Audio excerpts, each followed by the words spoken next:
all the chords. When it's strictly rhythm, he doesn't want to make it cry or sing. Said an old guitar is all he can afford. When he gets up under the lights to play that thing.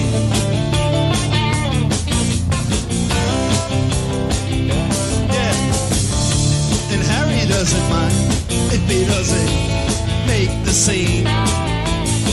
He's got a daytime job, he's doing alright. He can play the honky-tonk like anything, saving it up for Friday night with the Sultans, with the Sultans of Swing.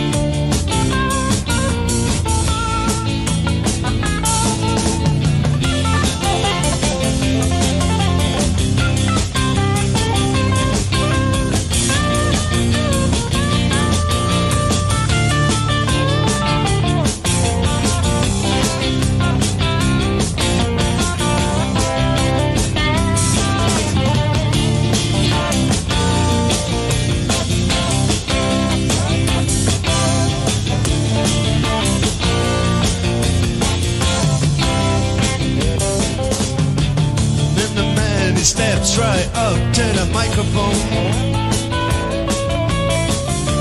says at last, just as the time bell rings, good night, now it's time to go home. He makes it fast, one more thing. We are the Sultans,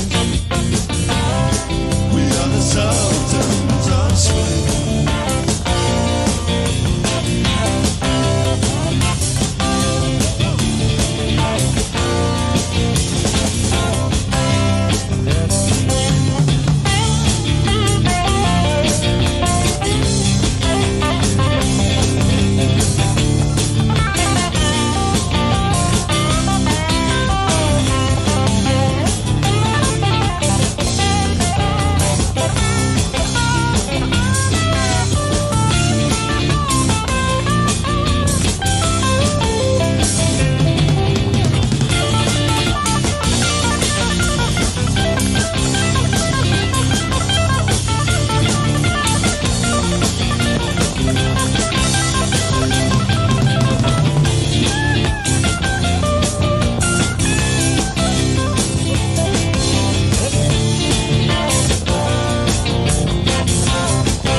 Till forever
On a dark desert highway, cool wind in my hair, warm smell of eucalyptus rising up through the air. Up ahead in the distance, I saw a shimmering light. My head grew heavy and my sight grew dim. I had to stop for the night. There she stood in the doorway.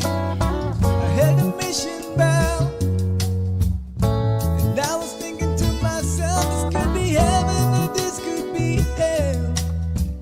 Then she lit up the candle, and she showed me the way. There were voices down the corridor. I thought I heard them say, welcome to the Hotel California. Such a lovely place, such a lovely place, such a lovely place. Ready to room at the Hotel California. Any time of year, you can find it here. Her mind's definitely twisted. She's got a Mercedes Benz. She got a lot of pretty, pretty boys. She calls friends. How they dance in the courtyard, sweet summer sweat. Some dance to remember, some dance to forget. So I cut up the curtain. Please bring me my wine.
Yeah. Good morning, it's Uncle Lou here. Yeah, that's right, it's me, Uncle Lou, live on YouTube for you. Thanks for watching. I really appreciate it also. And two, in addition to that as well, welcome to Uncle Lou After Dark, the college football call-in show. If you'd like to be a part of the show today, click this link I just posted in the chat. It's a StreamYard link. Fill in a couple of prompts. It'll put you in a back room. We'll put you on the show. We'll talk some college football.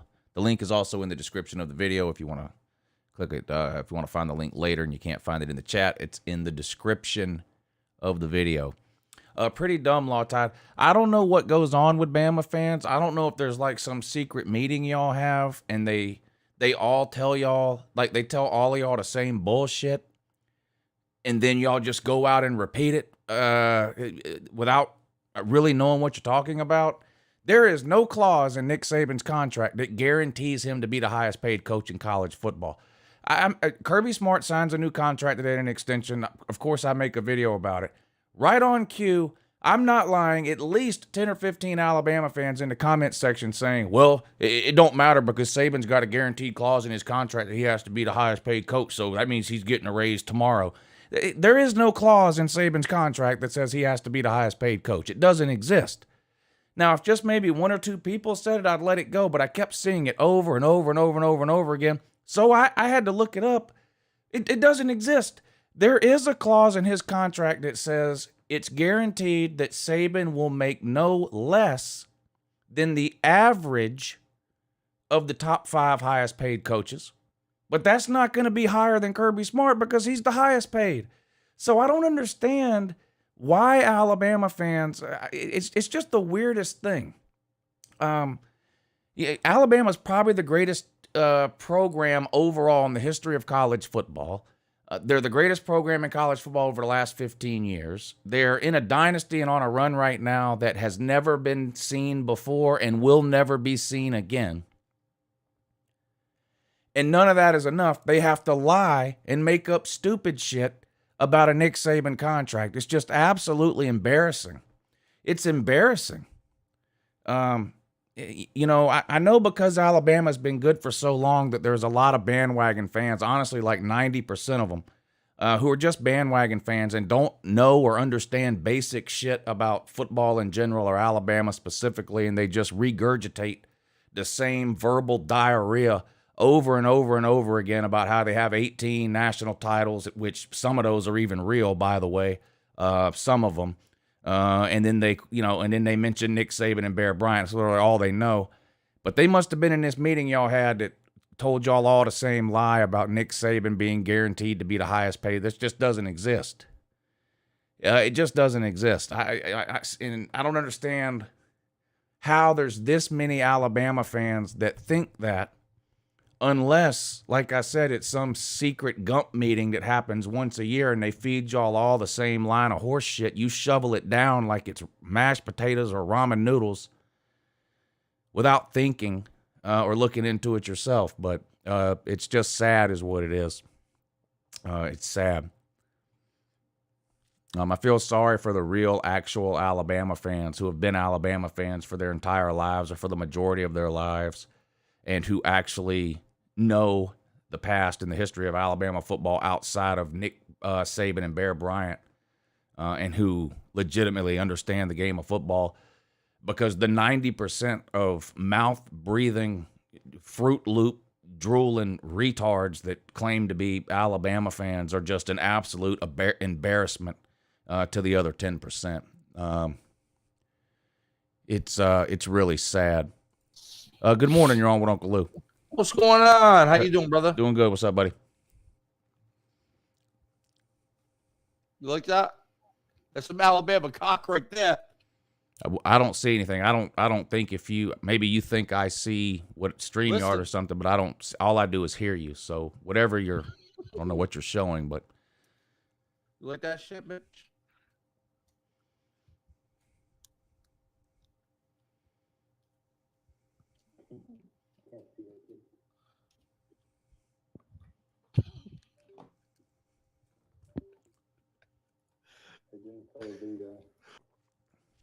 That was it? Okay. Whoa, Todd. Good morning. You're on with Uncle Lou. Damn, 2 Alabama fans in a row that don't know how to work StreamYard. Sad.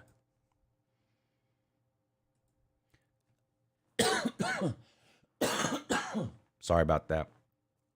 Anyway, click the link if you want to be a part of the show. Hit the thumbs up if you haven't already. Hope everybody's doing well. Hope you all had a good week. Got the weekend coming up. I'll be out of town for the weekend in Athens. I'll be in Athens tomorrow through Sunday. I'm still doing the morning show tomorrow, leaving tomorrow afternoon around lunchtime. But anybody else got anything excited planned for the weekend? 4 or 5 weekends left until college football. That's it. Let's see who's in here today. Vic2, Michael Hogg, Battle Angel, King Brian, Lizard Circus, Jay Shipes, Law Tide, Matthew Walker, Norwooding, Sterling Recruitment, Kyle Pappick, Els King, Malachi, Drew, Jay Shipes, Georgia Tech, Yellow Jacket, CJ. Unnecessarily long name there. Dan Davis, Billy Cole. What's up, Billy Cole? Brad Pitt, Nate the Great, Gator Gang 2022, Lizard Circus, Matt Dummett, Colby. How's everybody doing? Everybody doing good? What did Dabo Swinney say yesterday about a slap dick? I keep seeing this clip float around where Dabo Swinney was talking at the ACC Media Days, I guess yesterday. Called somebody a slap dick or something. What was that about? I need to look up the whole clip to see what he was talking about. I've just seen like a 5-second clip. But what is he talking about where he's calling somebody a slap dick? Or who's he calling a slap dick is what I would want to know. I need to look that up. Does anybody know anything about that? Dabo Swinney saying something about a slap dick. I need to find out. I need to find out what's going on with that. Good morning, y'all. With Uncle Lou. My man. What's up? So, ukulele was the slap dick. He called ukulele a slap dick? He said they act like ukuleles. It was just some slap dick playing for some local community college. Well, he basically was. So He was. last year, yeah. So, yeah. I guess give Dabo some credit there. He pretty much telling the truth. And it was great because at the end he said he was wearing milk bone underwear. What? The hell is that? What is Dabo doing, man? What is he doing? What is milk bone underwear? He said that everybody's out to get ukulele like he had milk bone underwear on. Well, he had on milk bone underwear in the Georgia game, and the dogs was all over him. Hell yeah. His dick stayed in the dirt all 4 quarters, didn't it? Running for his life in that game. What a shame that was. Tater starting out 0-1. Dabo's just a good old boy, man. Yeah, he is. Yeah, he's just an old slap dick from Alabama.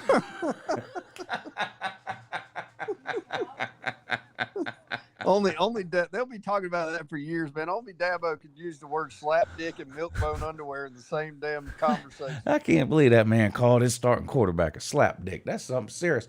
Now I might not be Stetson Bennett's biggest fan, but I don't think I've ever called him a slap dick. That's a little bit alarming. That's a little bit alarming there. Dabo in there in his Barney suit, the semi-brown Barney suit, talking about slap dicks and milk bone underwear. I'm going to have to find that clip somewhere and save it so I can have it as a stinger to play on these live shows. Yeah, you're going to have to do that. That was great. Damn, the ukulele. Of course, his actual name is DJ UncleLouHere. People get mad, tell me to stop calling him the ukulele. It's disrespectful. Learn how to pronounce his name. I know how to pronounce his name. I choose to call him the ukulele. It's DJ UncleLouHere.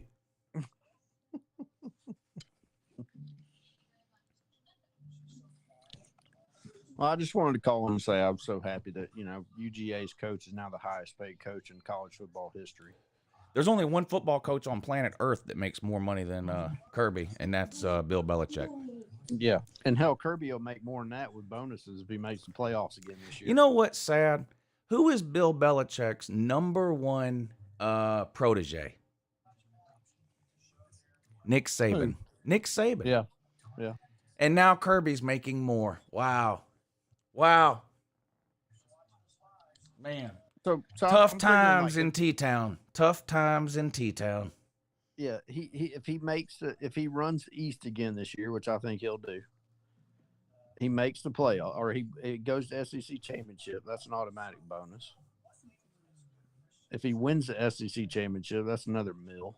Yeah. If he wins a first playoff game, which we don't think he probably will this year because it's hard to repeat, but that's another mill.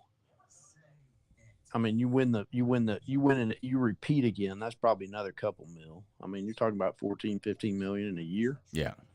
Raking At a it minimum. Raking it in. Man. Breaking it in, baby. Yeah. Yeah. I'm just glad we beat Bama at one more thing this year, you know. That's right. That's right. There's nothing they can do.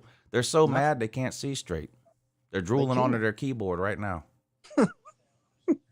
They can't help themselves. They're irate. They're livid. They are. All right, buddy. I can't wait to see you tomorrow. All right, I'll be there, man. We'll see you tomorrow. Be safe. All right, buddy. Bye.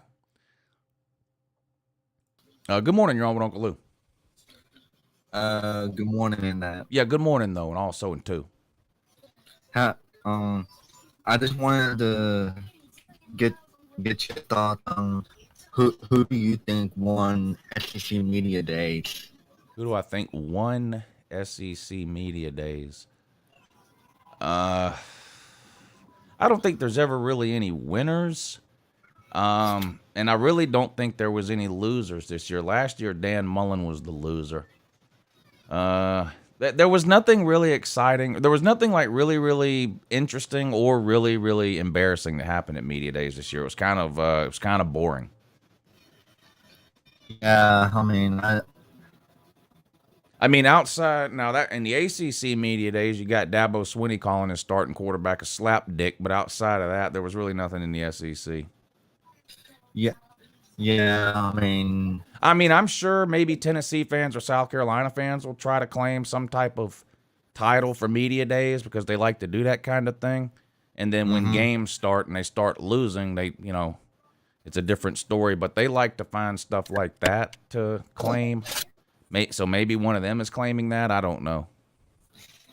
Yeah, for me, really, talk is cheap. You can stand there all day and say like, hey, I'm doing this and doing that, but your actions will still go show it on the field, and we'll stop believing you. But you can say all day that you're gonna build a program, but it's like, what if it's not showing on the field? It's like, what are you doing? Yeah, I mean, at the end of the day, wins and losses is all that matters. The rest of this stuff is just filler. Hey, thank you for coming on. It was good to hear from you. Again, shout out to everybody for tuning in tonight. This is Uncle Lou After Dark, the call-in show. We got 2 or 3 people still waiting in the back. We'll get to the calls, back to the calls here in just 1 second. If you want to join the show, just click the StreamYard link. It's posted in the description of the video. Hit the thumbs up if you haven't. That's a big help to a live show. If you want to support the show or the channel, there's 3 great ways to do it: Super Chat, Cash App, and PayPal. Super Chat is right below the comments section. Just click the $sign. You can attach a note, comment, question, troll, attempt, whatever you want. I'll be happy to read it and respond. Same thing with the Cash App and the PayPal. Those links are in the description of the video as well. I'll post them real quick in the chat too, but there's the PayPal link. And here comes the Cash App link. These live shows, direct donations are what keep these live shows going. So if you enjoy the live shows and call-in shows and you're in a position to help donate or support the channel, those are great ways to do it. All right, let's get back to the phone calls. Good morning. You're on with Uncle Lou. Hey there, the Uncle Lou. What's up, buddy? Every time I talk to you, I feel like I need to put $1 in a jar and send to Ohio State. Oh, man. Are they desperate again? They stay desperate. I will tell you, though, and I was the one who hit you up on Alabama and Saban's contract. And I'm a big enough person to admit that I was wrong today, but I did Google it and went back and looked. And Nick Saban, when he signed his contract in either 13 or 14, he had that clause in the contract. Right, but he signed another contract last year. It's not in that one. Right, and I didn't know that when I wrote that. Okay. And so I felt bad. And I even wrote on there, I was wrong. He's now guaranteed either the top third highest paid in the SEC or the top fifth overall Right. average. Right. Well, at least you were man enough to come on and admit you were wrong. The rest of the Alabama fans just ran and hid. So, Hey, I make mistakes all the time. And Yeah. the main reason I wanted to call you is so you now know that you can broadcast to the world that you are now international, because right now I'm living in Mexico City. oh, wow. So you've now hit Mexico. How did you end up down there? Was this a job thing or a retirement thing or vacation thing or what? I got married about 10 years ago to a Mexican. And I got hurt in the military, and I got hurt working for the state, and I'm on disability. Oh, okay. And let me tell you, I can live down here on disability. I can't back there. You know what? I've talked about this before. I know people that, a lot of people live up north and then they retire down south because the cost of living is so different from up north than it is down south. But if you're born and raised and live your whole life in the south, the only place you have to go for lower cost of living is Mexico, you know? Exactly. Yeah, a lot of people do that. Mexico or Costa Rica or one of those smaller Caribbean islands or whatever. A lot of people do that. 4 years ago, we had a condo built here in Mexico City, and my payment is $92 a month American. Damn. So that's why I live in Mexico City. Damn, maybe I need to move there. All I need is an internet connection. You know what? Internet down here is cheaper than back there. Yeah, I believe it. I believe it. But hey, man, I love your show, and I love when you pick on us Gumps. I mean, I understand Alabama has a crazy fan base, and half of us are illusional, but I root for everybody in the SEC that's not Tennessee and Auburn. I hear that. I'm You an know? SEC homer too. Hey, have you gotten into soccer at all living down there? No, but I've got a whole bunch of people down here into football. Yeah. Oh, good. Good. Yeah, help spread the good word about college football. Yeah, we actually have college football parties at my house on Saturdays, and we start, from the 11 a.m. kickoff to whenever the Pac-12 is dead at night. Oh, nice.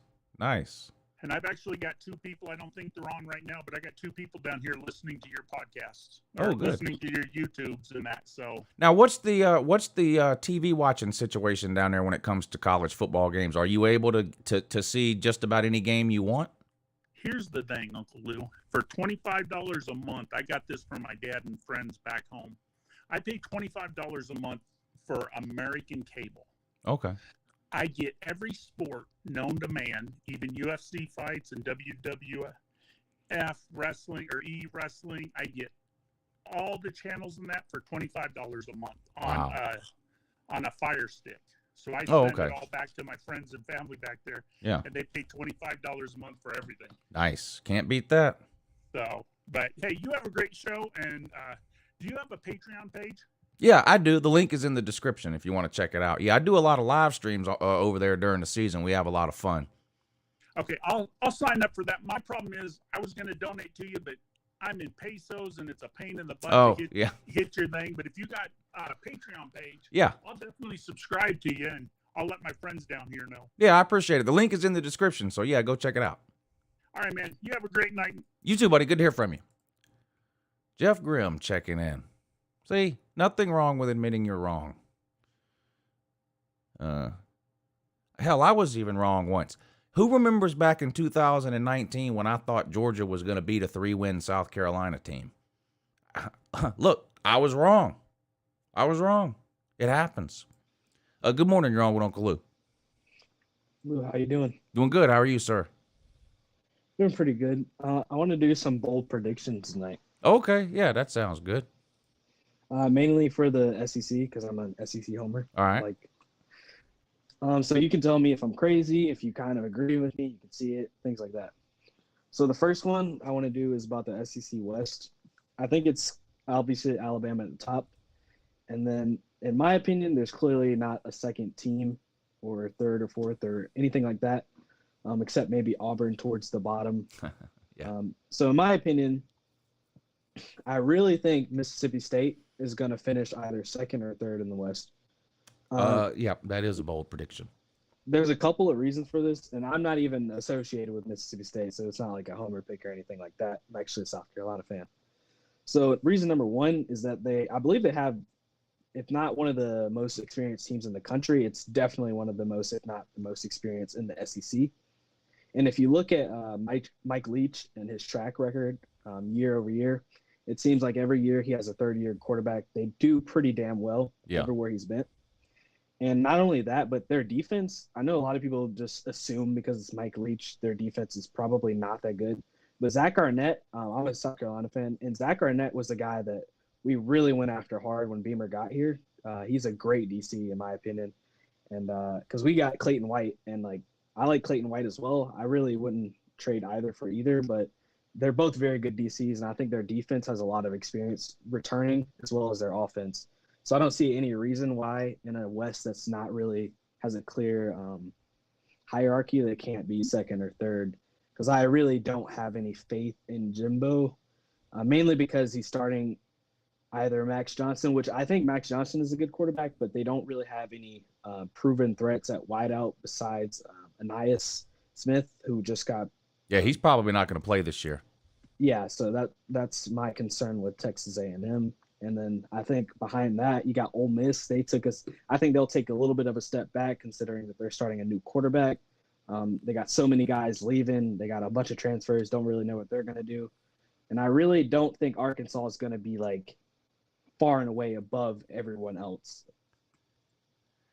I agree with a lot of what you said about the other teams, but it's definitely a bold prediction to pick Mississippi State to finish second. I think when the SEC media puts their picks out, which I think is tomorrow, Mississippi State's probably going to be picked sixth in the West, in front of only Auburn. Would be my guess. Yeah, I saw that a lot of people actually love their returning experience, but it's just hard to pick the other teams that would be ahead or behind them because it's just really wild in the West. It's not a lot of unproven things, especially with really this is the first big year of the one time. Like last year was a big year as well, but this is the first really big year for first time transfers, and a lot of teams are really using that heavily, such as Ole Miss. The second one I had was for the East. It's also about who will finish second or third. I don't think it will be Kentucky, which is kind of the bold prediction here. I think Kentucky takes a pretty decent step back. Not anything significant, but the reasoning there being that I really don't buy the Will Levis hype.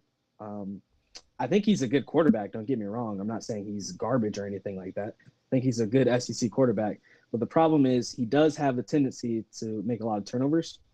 And I think that will come to bite them next year, particularly so because they lost both of their top two wide receivers. And I'm hearing that they're going to be relying on potentially freshmen to step up in starting roles, and a transfer that they got, which is a good transfer, but I'm not sure that he's going to be able to be a Wan'Dale Robinson level transfer.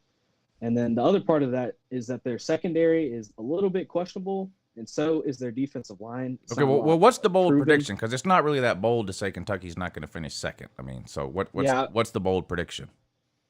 I think they'll be like a 7-5, 8-4 team. I don't think they'll be 10-2 again or anything or they weren't 10-2. I think they were 9-3. I just don't see the 10-2 for them. Yeah.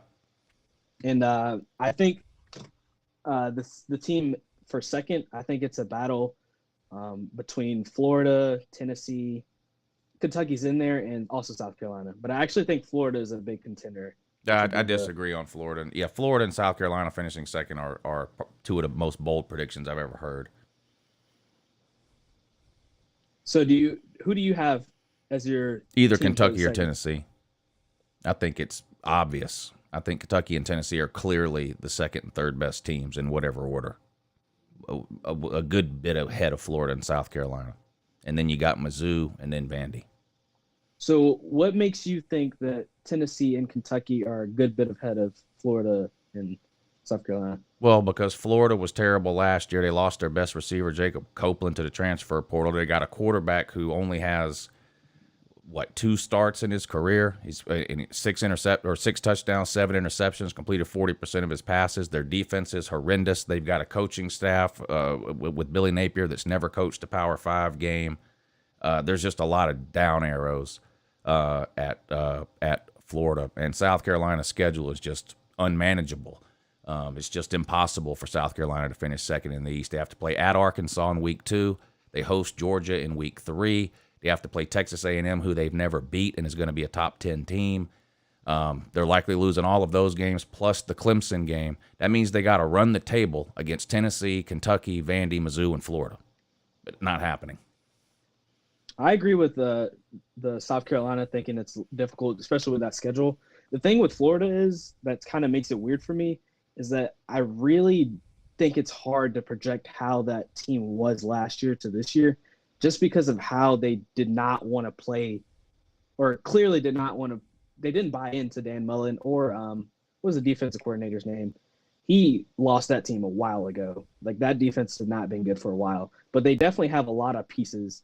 They got Gervin Dexter. I forget. Well, they don't have a lot of pieces. That's the problem. I mean, that's the main reason Florida fans wanted Dan. What's the main reason Florida fans wanted Dan Mullen gone? In one word. His recruiting.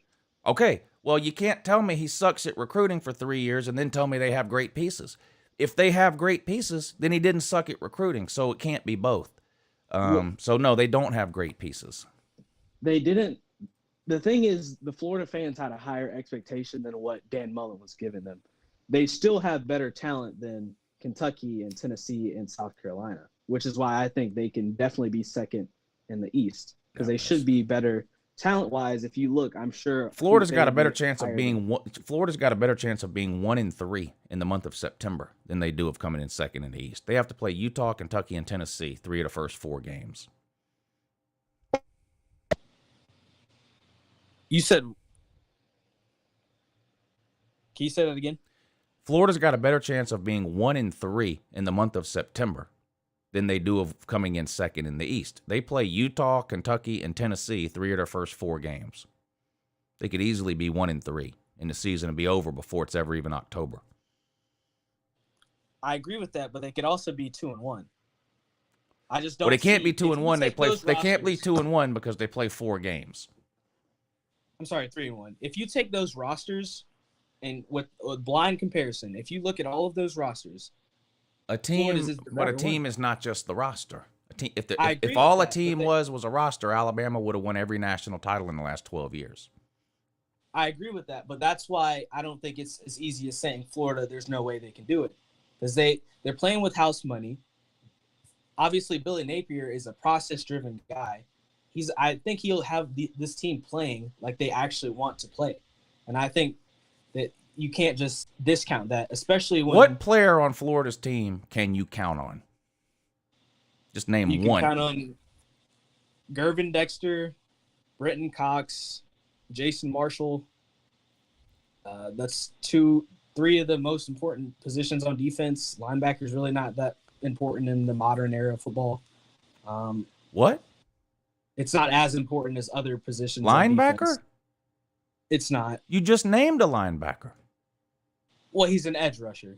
He's an outside linebacker. Brenton Cox.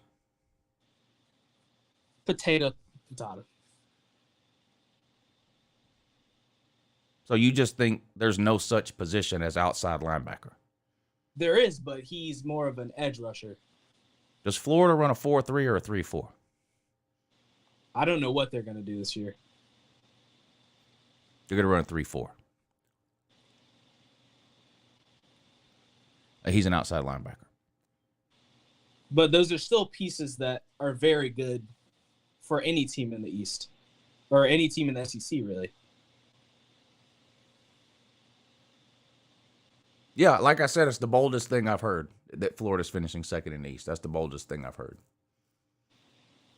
I'm not saying it's going to happen, but I'm saying it's very possible. Well, no, it's Considering not the- very possible. I mean, it's But not there's no- it's not what very is the possible. If it was surefire team? very possible, it wouldn't be a bold prediction. And you yourself said it was a bold prediction. So therefore it can't be very possible. Anything that's very possible isn't a bold prediction. That is true in some sense. I mean, in terms of everyone else's expectations, you would assume that that's a bold prediction for someone else, not for me. But you I said just don't okay. see- All right, I'm gonna have to let you go. We got it backing up in here. I'd love to laugh all day about Florida being second in the East, but I got to move on. Good morning. You're on with Uncle Lou. So I'm taking notes here. So linebacker is no longer important. So I better call it Brent Venables and say he needs to stop recruiting all those like 4-star linebackers now. So. I don't know. Linebacker's not important. I don't know. I don't know. I've heard some hopium. You could make an argument that outside linebacker is the most important defensive position in college football right now. The way people throw the ball, if you can't get pressure on the quarterback, you don't stand a chance. Yeah, I'm gonna miss Nick Benito this year for certain. But whoo boy. Anyway, SEC Media Days is coming to an end, and I'm sure you've probably seen this, but like Kirby talking about like the cocktail party. He wants to move it to a home and home. He's been saying that for years. I agree with him. Really? Okay. I don't think the Texas-Oklahoma game should be played next to a Ferris wheel. Whoa. But I don't get mad about that because that ain't got nothing to do with my team. But right, football should be played on college campuses. We love that Ferris wheel. Lou, we love that Ferris wheel. Come on. I know y'all do. We've talked about it before, but I think college football games should be played on. There's years where Georgia only has 4 home games. I mean, I don't like that. So, yeah, but that's what I want to talk to you about because, it's like I think it makes more sense from an Oklahoma Texas in a Big 12 standpoint that's their biggest game of the year without question, and they're not guaranteed to have a big conference game. You guys, Florida and Georgia, more years than not have at least one, sometimes 2 big home games in conference. And obviously that's going to change for us too. But I'm just like, I just wanted to hear your take on it. It's like, wow, is that really? So how much of a possibility do you think that is that they would scrub that game? Not very likely. So you think like even in a couple years when, they're going to renew the contract and it'll still be in Jacksonville and everything? Yeah, I'm in the minority among even Georgia fans that want that game moved. So I don't see it happening. There's a lot of old money that is invested in that game being in Jacksonville. I mean, you all had a home and home in the 90s when they were doing renovations and stuff, right? Yeah, for a 2-year period. Once in Jacksonville, once in Athens. So you got a taste of it, at least. Both fan bases got to see what it felt like. So we haven't had that ever. I mean, you'd have to be like an old man, like you had to be like some sort of Civil War veteran type motherfucker. Yeah, well, as a Georgia fan, we got a taste of Steve Spurrier putting up 52 points on us in Sanford Stadium. That's what we got a taste of. Yeah. But I want to get your take on that because, like, man, could that actually happen? And I guess it probably won't because every so often it's like, oh, the contract and the state fair is going to run this year. Is it go Jerry World's like, no, both fan bases love it. I mean, there's other things too, and people calling Kirby Smart a crybaby and scared to play Florida and Jacksonville. I mean, you can check Kirby's record against Florida if you need to. He's got nothing to worry about. You can't take recruits there either. So not only do you miss a home game, and you miss a game that you can bring recruits to every year. Mm-hmm. And you take, like this year, okay, we play Oregon in Atlanta, Florida in Jacksonville. I don't even keep up anymore with, is this our home game or their home game between Georgia and Florida, because it really doesn't matter to me. But in theory, that could leave Georgia with 3 home games, in theory, because we only get 4 home conference games a year. If one of those games is Florida, then that leaves us with 3 home conference games. If we have to play Georgia Tech in Atlanta, Oregon in Atlanta, now we play 2 nobodies. That's where we fill in the other. So I think we end up with 5 home games this year because we have Kent State and Samford or some shit. But no, I don't like it for a variety of reasons. Okay, I just found that interesting. I was like, whoa, dude won a natty. Now he's like, let's get rid of this game. Like, man, he's making some demands. No, like, he's been saying it since he got there. Anytime he's asked about it, he says it. Like he just went back and forth with Tebow on the set. I'm like, all right, this is fascinating. That was one of the more interesting things at SEC Media Days this week. But I have a request to Alabama. Uh-oh. Listen. You're gonna beat Texas. I need you to let them live, please. I thought you were gonna say I need you to cover the spread. No. I don't gamble. I wish I could, but I can't. I need you to let them live. I don't want an excuse. Like if you could, 17 points would be fine. I'm sure Bama would wants to they want to put on performance. I understand that, but I need to crush that team this year. I need it so bad because no one talks about OU more than Texas recruiting mods. I swear to God, we are like, they have special little things made up just for us, because for the past 20 years, the past 10, 15 years, they haven't done shit. And all they can talk about is like how great their recruiting is, which it's always been good. And we've talked about this before many times, but it is getting to the point where they are just on our asses all the time now. They cannot keep our names out of their mouths. And we've been beating them consistently for the past 10 years, but I need a blowout this year. I need a repeat of 2011 and 2012. I need it more than anything. So Alabama, if you could do me this favor, if you could beat them but don't hurt any of their players, I want them to be as healthy as can be. I need that offensive line that's full of undrafted free agents that no one's going to be put in the pros, because you don't put people in the pros anyway anymore. Because Texas just don't put people in the NFL, but damn, they just don't do it. But I need Alabama to beat them convincingly, but I need you to let them live, because I need this. I need this more. I need to destroy them. I need Oklahoma to do it. Yeah. So if you could do that for me, Alabama, I'd really appreciate it. So an Arkansas type beating from last year won't suffice.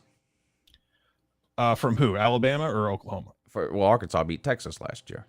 Right. Right. That was funny. That was hilarious. Yeah, but you want to. There was a lot of excuses in that one. Yeah. Well, if Casey had played the whole, there was so right. Yeah. The same Casey Thompson that they shipped off to Nebraska. Yes, right. And which we'll get to see again very, very soon. Yes. I need Alabama to let them live. Because you want to hear some brilliant things that have been talked about. Like Ian Boyd, who's like a special ed student who like writes for Inside Texas and On3. He's saying the heat in the fourth quarter is going to be a factor in that game, because Alabama's never played in the heat before, Lou. Because Tuscaloosa is in North Alabama, away from the heat and all that shit. So apparently, like, it's going to be a game in the fourth quarter with the Texas Longhorns and the Alabama Crimson Tide. So because Alabama has never played in the Southern Heat before. Yeah. So just watch out, Tide, watch out. So real quick before you go, somebody has a question for you. Hold on one second. First, Raj, thank you for the super chat. He says, "Can I get a Go Dogs and fuck Team Fools? Lose my leadoff man. Gotta get the game started." And then Gray Man, thank you for the super chat. He wants to know, Onikuno, he says, "This is for the Oklahoma man talking on the phone right now. How does Oklahoma replace almost 20 sacks with those guys getting drafted?" Oh, you'll find out, because we have a head coach who knows how to coach defense now. I don't know if you've been paying attention lately. We have like one of the best. He's one of the best recruiters in the country. So is Todd Bates. I don't know if you've been paying attention. We just got like a 5-star, like top 10 player in the country, and PJ Atabare, who's going to be like the next greatest pass rusher that OU's had since. Yeah, someone compared him to Cedric Jones from the 90s, who was a sack machine. I don't know if that's a bit much, but trust me, everyone who's wishing for Oklahoma's demise, they're going to be very, very, very disappointed. All right, Onikuno. Going to turn out. So I'll see what I can do for you on that Bama Texas game. You all have a good morning. All right, buddy. Bye. Good morning. You're on with Uncle Lou.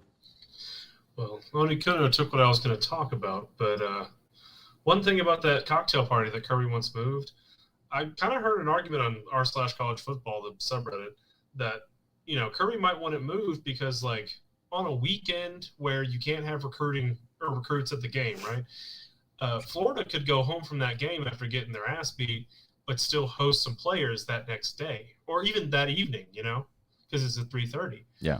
It's not really possible to do that with Georgia's campus being so many hours away. So I kind of get why Kirby would want to have that game in Athens.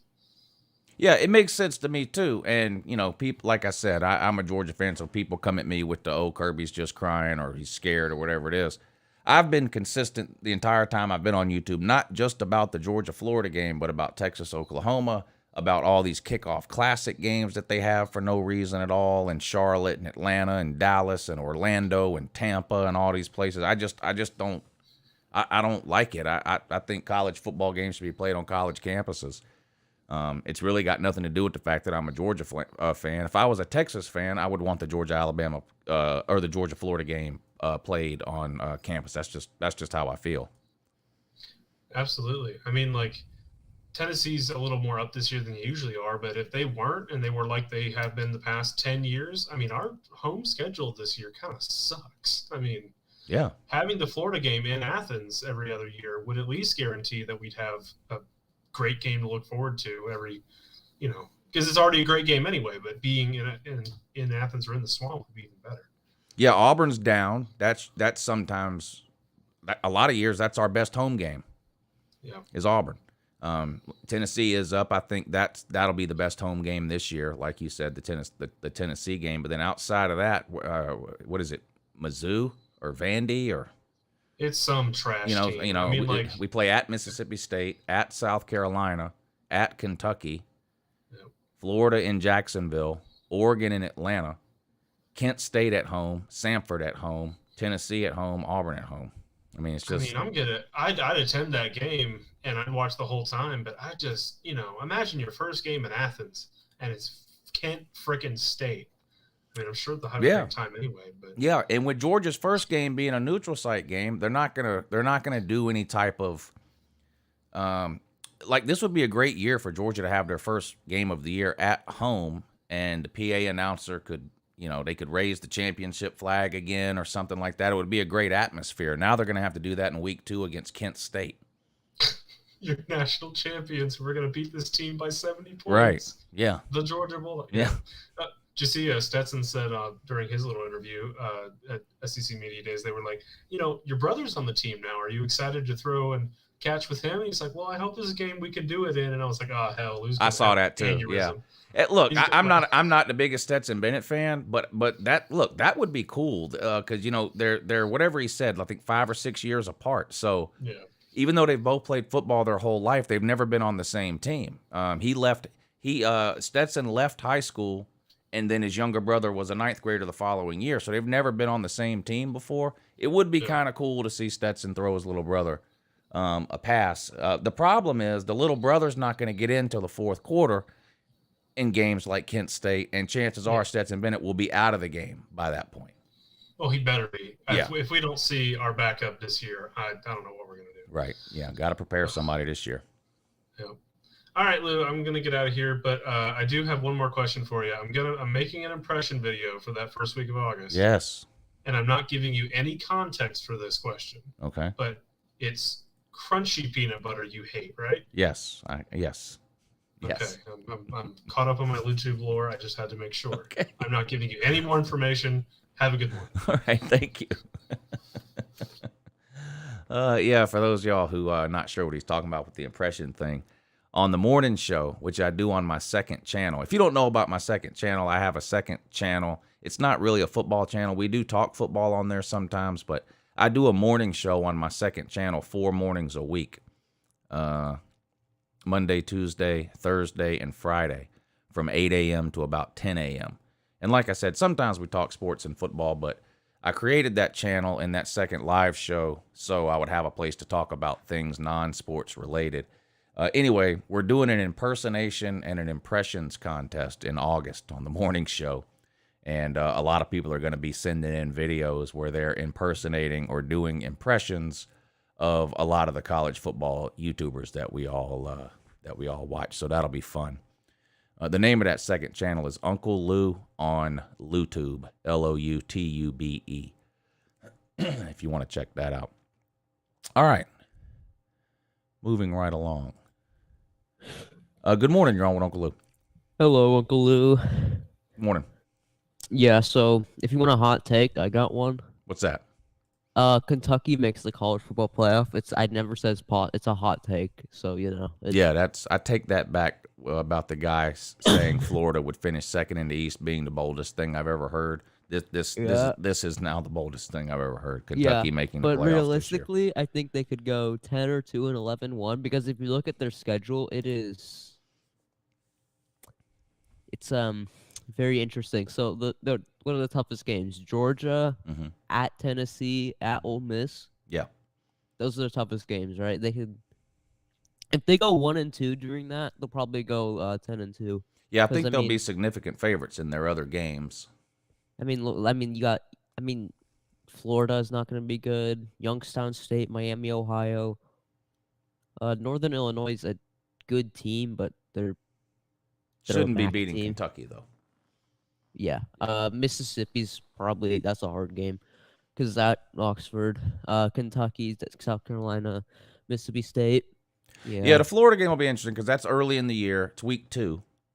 Florida. It is at Florida. They did. Yeah, it's at Florida. Year. Florida has to play Utah in week 1 though. Kentucky has a nobody in week 1, so Kentucky might get a little extra time to prepare for Florida leading up to that game. But that game will tell us a lot about both Florida and Kentucky's. Yeah. I could season. honestly, this might sound crazy, but I could honestly see 11-1 if they beat, if they sweep and maybe lose to Georgia. Then I could see. Yeah, if they beat Florida, I think they could go 10-2, possibly 11-1. If they lose to Florida, they're probably looking at 8-4. And the same thing for Florida. Now, if Florida beats Kentucky, I think they can probably go 8-4. If they lose to Kentucky, they're probably going 7-5 or 6-6. Yeah. So, another team I was looking, I just looked at the schedule, and this is people have been like really high on Nebraska. Yeah. You know what I mean?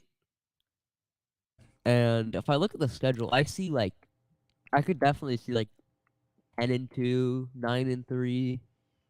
It's like, look, I mean they got 3. They're probably gonna start out 3-0 because they play against Northwestern, North Dakota, and Georgia Southern.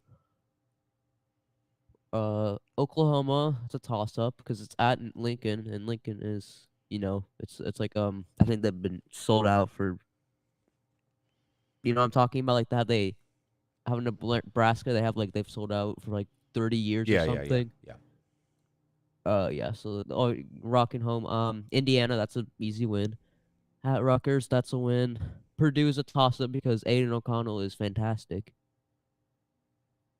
I don't know. I can't really think of anything else other than Aiden O'Connell being really good because he.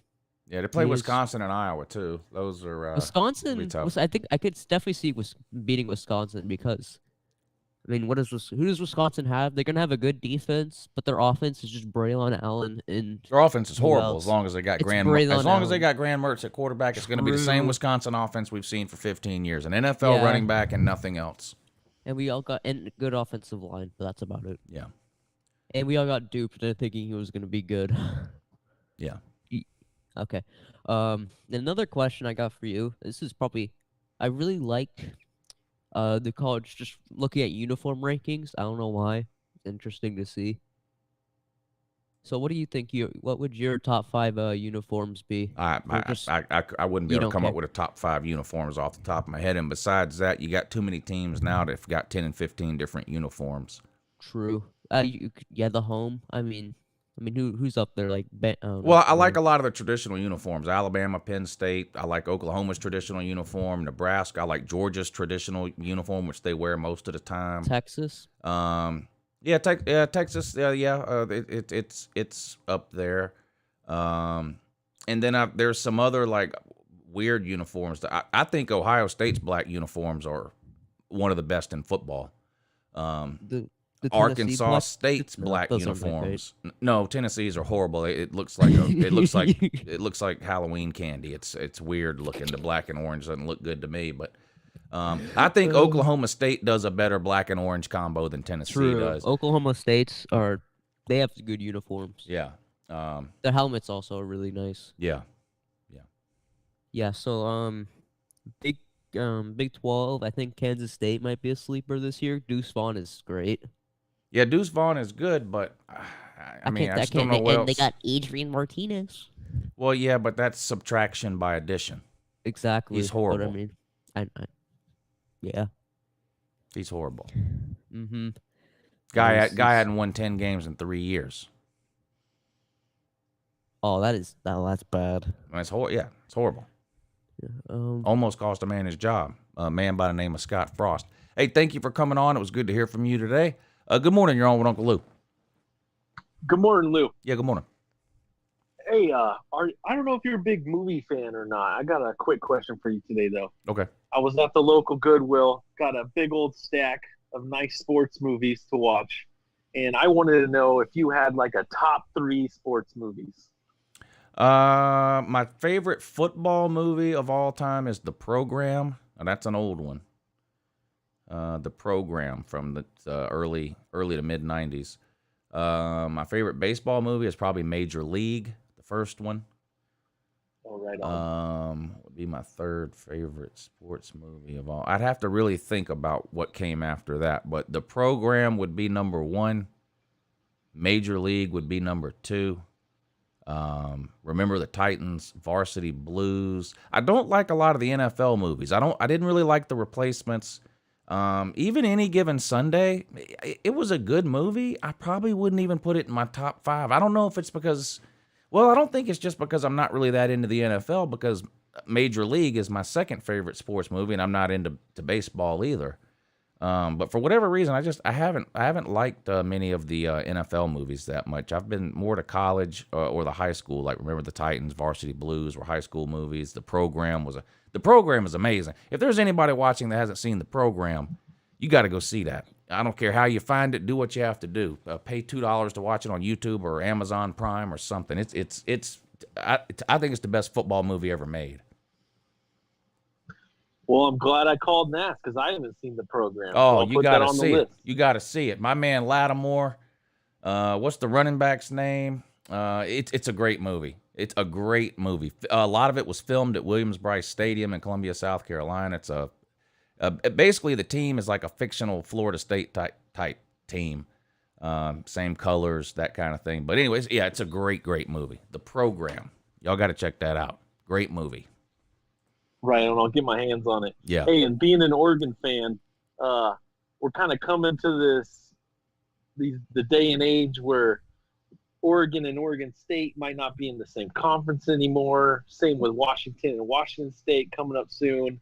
And being over on the East Coast, I just don't know the history. I know that Georgia Tech used to be in the SEC a long time ago, but like, how did all those rivalries form, and how did they kind of no longer be in the same conference anymore? Because like Louisville, Kentucky, Florida State, I don't know the history of any of that. Well, like, the history what am I looking forward to? The history of most rivalries is geography. Yeah. Georgia Tech, Florida State and Miami, Alabama, Auburn, Michigan, Ohio State, Pitt, West Virginia, Oregon State, Washington State.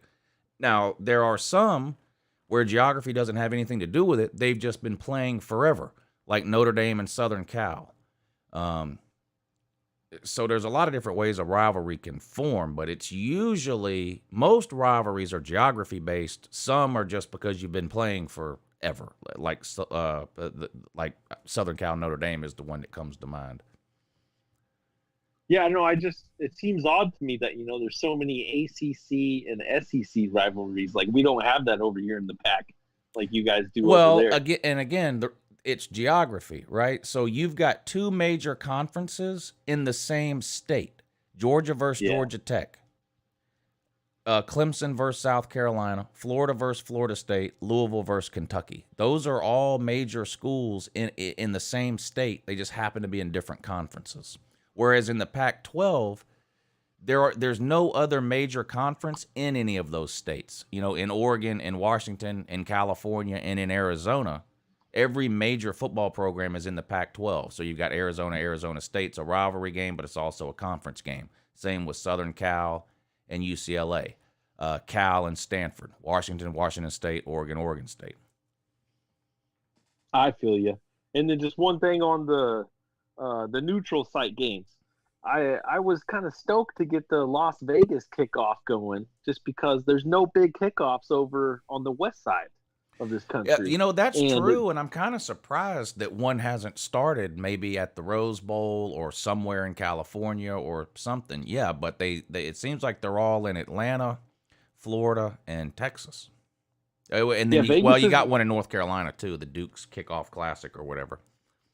I think Indianapolis used to have one, like way back in the day or something. I was reading about it.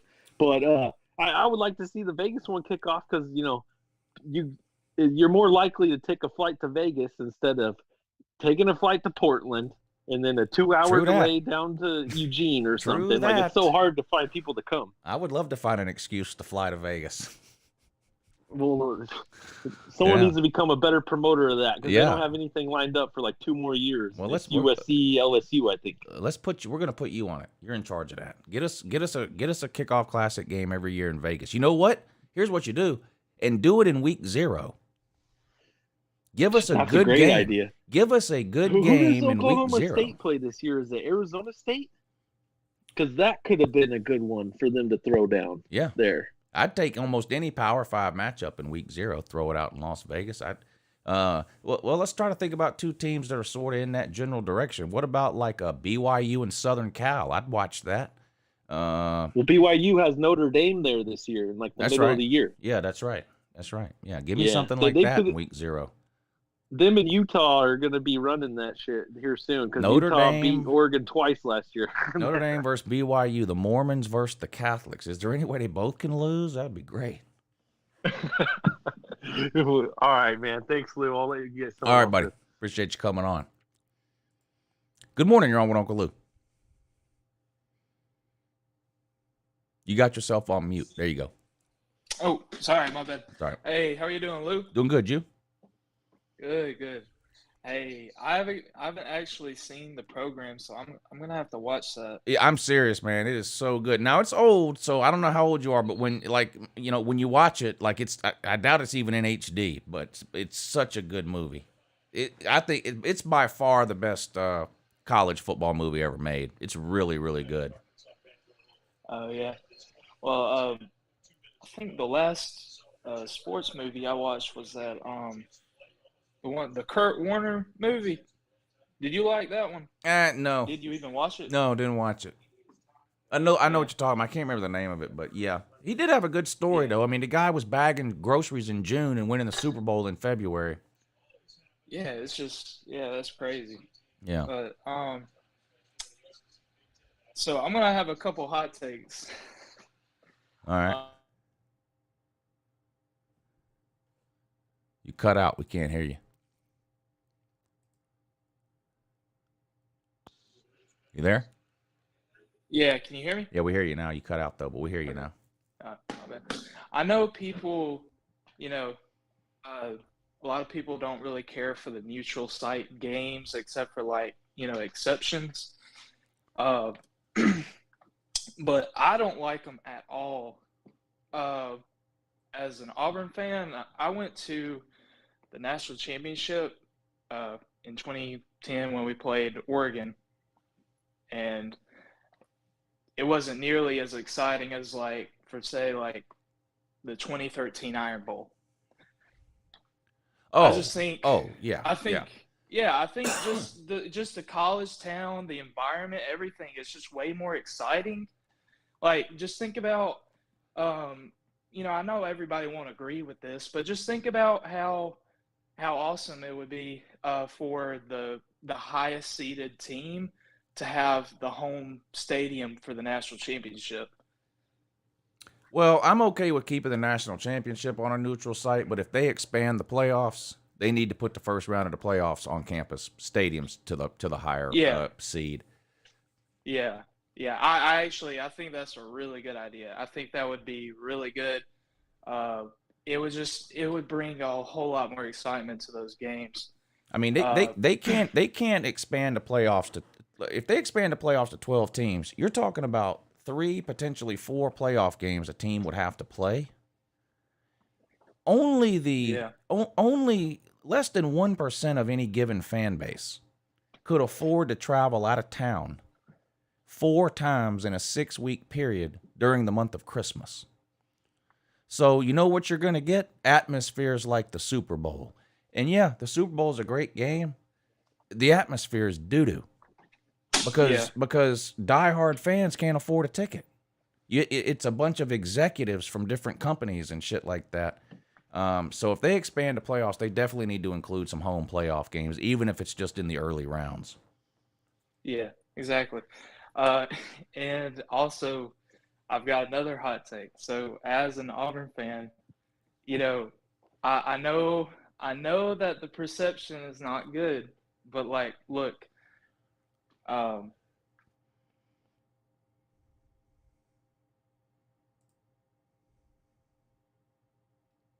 We can't hear you again. Okay, can you hear me now? Yeah, we hear you now. Okay. Do you mind if I bring out a little bit of optimism? No, I don't in care. this It's Auburn it's team? it's still Okay. technically the off season, so Yeah. Yeah. Look, okay, I know, there's so many bad things that you can say about this team, about this program. I know. But, nobody, everybody's so focused about the bad. There's a lot of good things too. A lot of things that, kind of work in their favor. It just, and I'm honestly optimistic about the season. It's not necessarily because it just makes logical sense that we're going to be good. It's just because Auburn really needs to have a good season. We don't need to get in like a Tennessee kind of rut because if we fire Harsin, I don't know what the hell is going to happen. yeah, I don't either, but it looks like that's probably going to happen. Yeah. See that's why we need to be optimistic. Like, how Georgia is had to have hope that they could finally win the national championship. It seemed like, it was never going to happen, but it seemed like it should have happened. But you feel like it needs to happen. It should happen, but honestly, I feel like it's not going to happen. Like that's what a lot of Georgia fans that I'm friends with, that's kind of how they felt the whole time. And then you finally won it. But, of course, things aren't looking up. But we all know Auburn, we're going to have a good defense. It's going to be at least serviceable, okay? We've got a lot of athletes. We have a lot of talent on defense. Okay? I feel bad for you, man, because I see that you want to be optimistic really bad, and even you're having a hard time articulating the reasons why. because there aren't that many. It's Tank Bigsby, and that's it. There's really not much else. Hey, can you hear me? Yeah, I hear you. Oh, I think it cut out. For Yeah, it's Tank But yeah, Bigsby, and that's about it. Look! We got an experienced O-line returning. All right. Okay, albeit not the greatest O-line, but it's serviceable. Okay. I mean. And who are they it's gonna? not horrible. Who's throwing the? Who's quarterback? I don't think it's horrible. Who's gonna be the quarterback? I think it's gonna be Zach Calzada. My man, the Italian I hot think, pocket. Let's go. Let's go. Yeah. What's his the record Italian against hot pocket. Alabama? I can't Calzada. remember. What's his record against Alabama? I can't remember. 1-0. 1-0. That's right. I forgot about that. Wee. Hey, but at least I'm not, ridiculous in saying that, he's about to be 2-0 against Alabama. Yeah. He's about to be 1-1, definitely. But I think, look, our receivers have always been bad. Like last year against, I think it was Georgia. We dropped. I mean, we weren't winning that game anyway, but we dropped 12 passes. It was horrible. Yeah. Our receivers were not good at all. But we have basically two wide receivers coaches, Eric Keesaw, which is actually the offensive coordinator, and Ike Hilliard, the NFL wide receivers coach. So, look, if our wide receivers are not at least pretty good, then I just lose all hope. But I'm gonna go out on a limb and say that our wide receiver group is going to be pretty good. And I think Calzada is going to be pretty good. I think he's going to have more time to throw it than he did at A&M. And I think the play calling is going to be much better this year because Mike Bobo was horrible. I mean, he was calling fades on 4th and 1. 3rd and 2, when we were supposed to hand the ball off to Tank. Very critical situations in the game where, the play calling is, is the most crucial thing. You got to make a smart play call to move the drive forward. So, Well, you've talked me into it, sir. You've talked me into it. Everyone is wrong. I agree with you. Auburn is going to prove everybody wrong and go 6-6 and make a bowl game. You talked me into it. Last question before I let you go.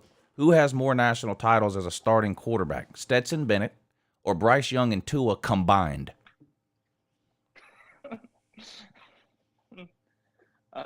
That would be Sir Bennett.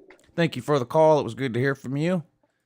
Good to talk to a knowledgeable college football fan. That's right. Stetson Bennett has more wins as a starting quarterback in the national title game than Bryce Young and Tua Tagovailoa combined.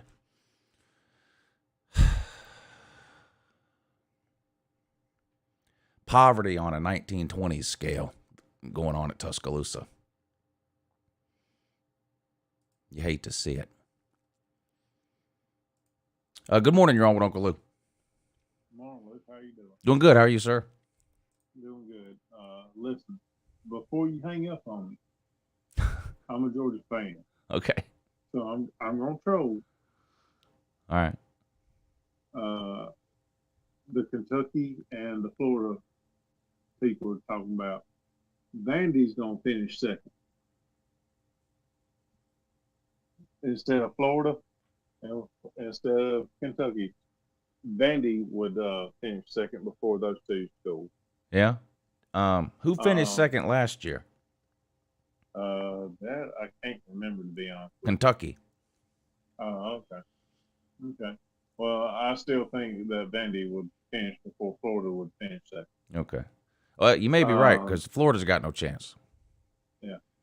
Second of all, with that caller beforehand, even if Jesus and the archangel Gabriel came down and blessed Brian Harsons to win 10 games, Harson's not keeping his job.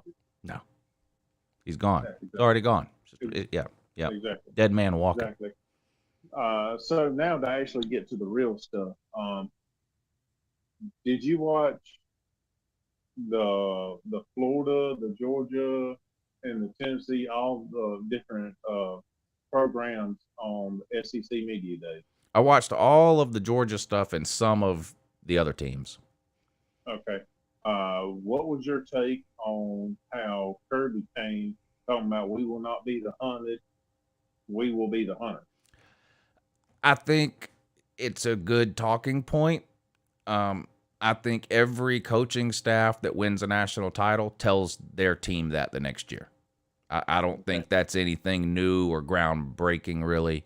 I think every coaching staff that when they win a national title, I think the following year they worry about complacency or hunger on the team the next year for good reason, because people don't win back-to-back titles all that often, and that's probably part of the reason. I mean, it's been 10 years since anybody won back-to-back titles, and that was Bama in 11 and 12.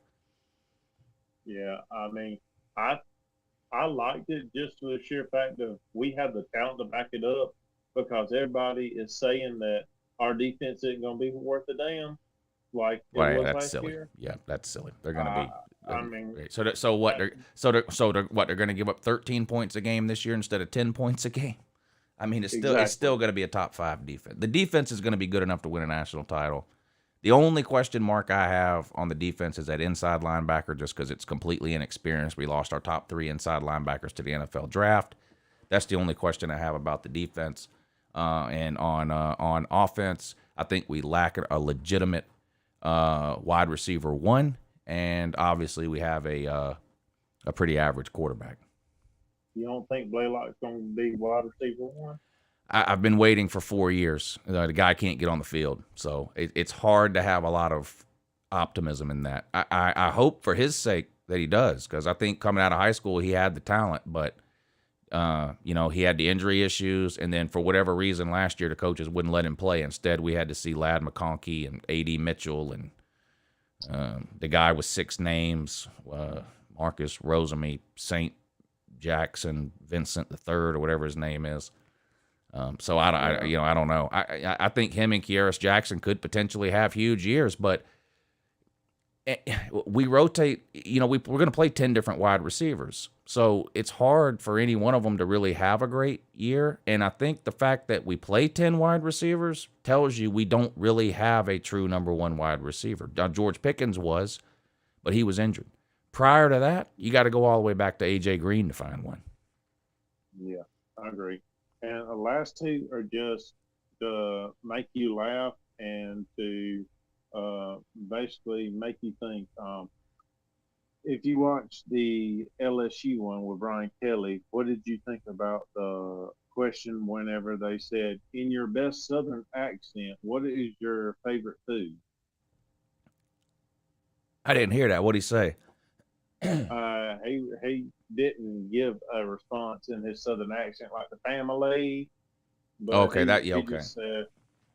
he just said like crawfish etouffee and something else. Yeah, that's good that he's let that go because that was just a bad look.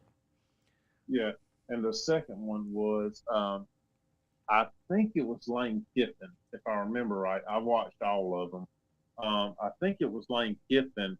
He responded in one of his in the talks, and he said that he was surprised that nobody offered him mustard bottles and golf balls to sign. Who said that?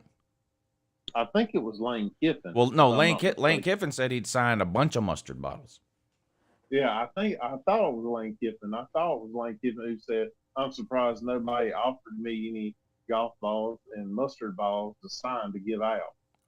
Well, there's video of him at SEC Media Days autographing mustard bottles.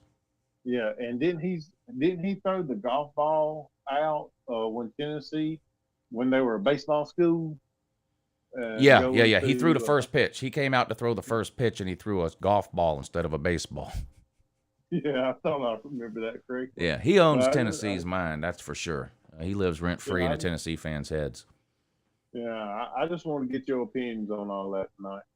All right, buddy. I appreciate you coming on. It was good to hear from you. Yeah, it's good that Brian Kelly got rid of the fake Cajun accent that he tried to do at that basketball game when he first got hired at LSU. That's just a horrible look whenever anybody does that. That's like when Hillary Clinton or wasn't it Hillary Clinton comes down south to give a speech and tries to talk with a Southern accent, or when Donald Trump gives a commencement speech at a university and tries to talk like he's intelligent. Just be who you are. We know who you are.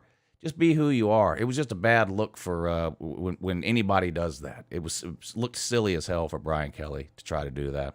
So I'm glad he got away from that. Good morning. You're on with Uncle Lou. Hey, what's up, Lou's Nick? How you doing, man? Hey, Nick. I'm good. How are you? I'm doing good, bro. My favorite media days was Mike Leach. I'm sorry, that guy just gets my funny bone every time he talks. Yeah, I need to go back and watch his. I've been a little bit disappointed in Mike Leach since he got to the SEC because he seems less crazy in his press conferences than he did at Washington State. But if you say he was good during the media days thing, then I'll go back and watch it. Yeah, he's talking about the kids got me into Stranger Things, and like he's like I'm not done with the season yet. I got to get into it again. He's like, I'm kind of confused on the alien part. I'm like, wow, okay. Yeah, I love when he talks about aliens and Bigfoot and E.T. His favorite Halloween candy and just all kinds of weird. I mean, I've seen the guy do a 15-minute press conference after a football game, literally right after a football game, and not mention a word about football. What was this guy doing? Yeah, he's hilarious, man. Yeah. Anyway, like you said, Georgia, I'm not worried about our defense. I think our defense will be fine. Like you said, am optimistic of who is going to be our number one wide receiver. I'm hoping it's Arian Smith, but he can't seem to stay healthy at all. I don't know why. Because all I heard during the offseason when we signed him, he's the next freaking Tyreek Hill, which I don't see that happen. I don't see anybody need the next Tyreek Hill. I don't either. But the thing is, even if he is, that's not a wide receiver one. That's a slot receiver. That's Miko Hardman. That's Isaiah McKenzie. And there's nothing wrong with that, but that's not a wide receiver one. A wide receiver one is George Pickens, 6'2", 6'3", AJ Green, 6'2", 6'3". These I hate to use the word gimmick because it comes across as a negative, but I don't mean it that way. But Tyreek Hill is kind of a gimmicky wide receiver. He's amazing, but he's a slot receiver. He's, they hand the ball off to him. They do jet sweeps, all kinds of stuff. Not that he can't go deep. We've seen him do it. Same thing with Miko Hartman, Isaiah McKenzie at Georgia. These undersized guys. Those aren't wide receiver ones. I didn't know Isaiah McKenzie was undersized. Yeah, he played slot receiver and a punt returner. He's not even 6 feet tall. He's about Miko's size. Oh dang, he's doing great for the Bills though. So. Yeah. Let's see what. But man, I don't know if you watched back in the day, if you watched WWE or not, or wrestling. Okay, you ready for this? Isaiah McKenzie, 5'8", 164 pounds, and that's according to the Buffalo Bills. So what do you think he weighed? What do you think he weighed at Georgia? 150? Yeah. 5'8", 164. I'm taller than Isaiah. I'm 5'9". Yeah, that's teeny tiny. That's very teeny. Yeah. But I don't know if you watched WWE back in the day or wrestling or anything like that, but they have these specials on A&E about WWE wrestlers, and they have one called WWE Legends, and I just got done watching the Goldberg one. I had no idea he actually played at Georgia. Yeah, played at Georgia, and The Rock played at Miami. And he was a freaking beast at Georgia. He even said, I love the University of Georgia. Like, he said, I want to be a football player. I had no dreams of being a WWE wrestler. He's been the he's been the guest picker before on, I can't remember if it was College Game Day or SEC Nation, but you know how they'll have a celebrity guest picker at the end? He's been on College Game Day or SEC Nation one before when they were at Georgia. But yeah, he's a big Georgia fan, still is. And I think he played like nose guard or something like that, or nose tackle. Yeah, here he is. Played with the Falcons for a while too. I'll put him up on the screen. Here he is. That's him at Georgia. Here he is at the Falcons. Head full of hair. He was bald by the time he started wrestling. But yeah, there he is. Goldberg. Look at this. Look at him. Look at that mustache.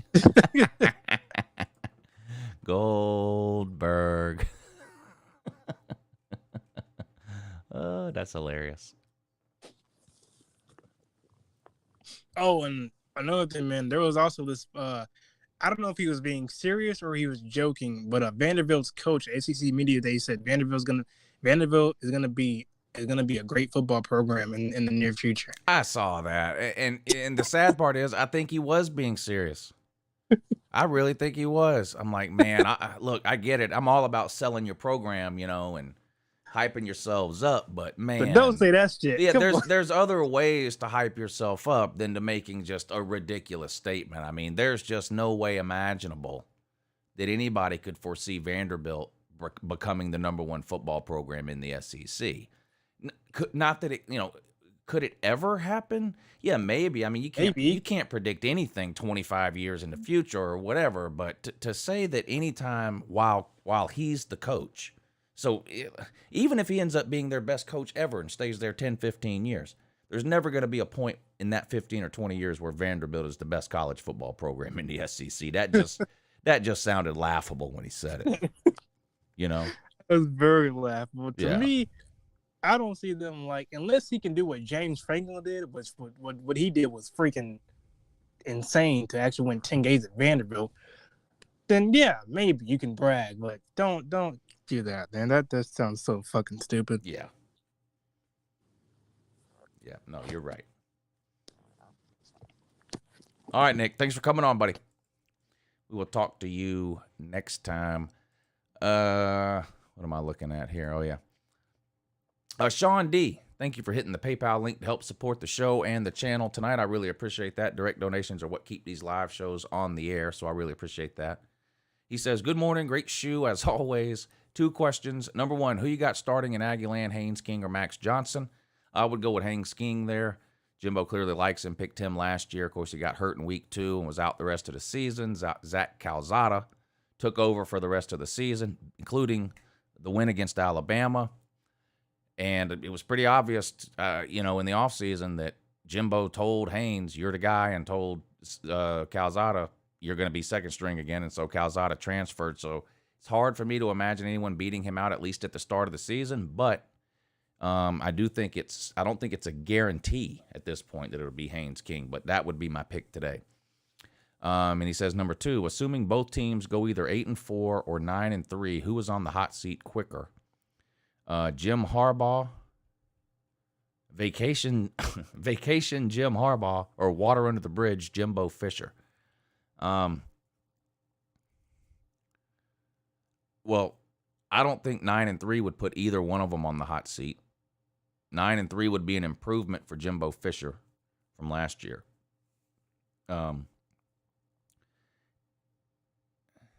Harbaugh just made the college football playoff, so I don't think going 8-4 the year after that would be enough to put him on the hot seat. I think Harbaugh's issue is his love with the NFL. I think that's going to be a bigger issue than him going 8-4. So I don't think either of those scenarios, either 8-4 or 9-3 at either of those teams, would lead to either of those coaches being on the hot seat next season. I don't think.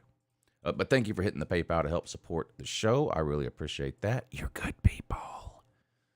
Yep, you're good people. Good morning. You're on with Uncle Lou. So I saw the Vanderbilt thing. Yeah. And I just gotta flat out say that is some of the most retarded I've ever seen in my life. Yeah, that was crazy. Yeah. I like to think myself that I'm pretty stupid because I keep buying the $6.25 Frappuccinos at Starbucks. What'd you say? What now? What about Starbucks? I keep buying the mocha cookie Frappuccinos that are $6.25 because of inflation. Well, drinks at Starbucks have been $5, $6 for a while. But if you're crying about inflation, maybe you shouldn't be going to Starbucks. Maybe go to the grocery store and buy Folgers. That's just a suggestion. You don't have to do it, but it seems kind of odd to cry about inflation while you're standing in line at Starbucks. No, I'm not. I'll just be going through the drive-thru sometimes on my way to therapy, bro. Well, you still got to be in line even in the drive-thru. Starbucks stays crowded even though nobody goes there. Everyone hates it. Nobody goes there, but yet and still the line is backed up halfway around the building every time. So it's one of those things. Nobody watches the NFL, but the ratings are through the roof. But also what I will say about Jim Harbaugh is that maybe him going –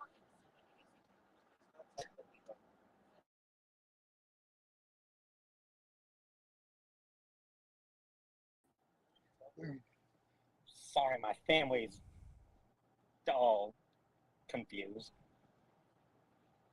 But anyway, I think Jim Harbaugh going 8-4 may raise some questions about him being fired in the future because of how recruiting's going right now. And I have seen some people that think Michigan could go 11-0 this year.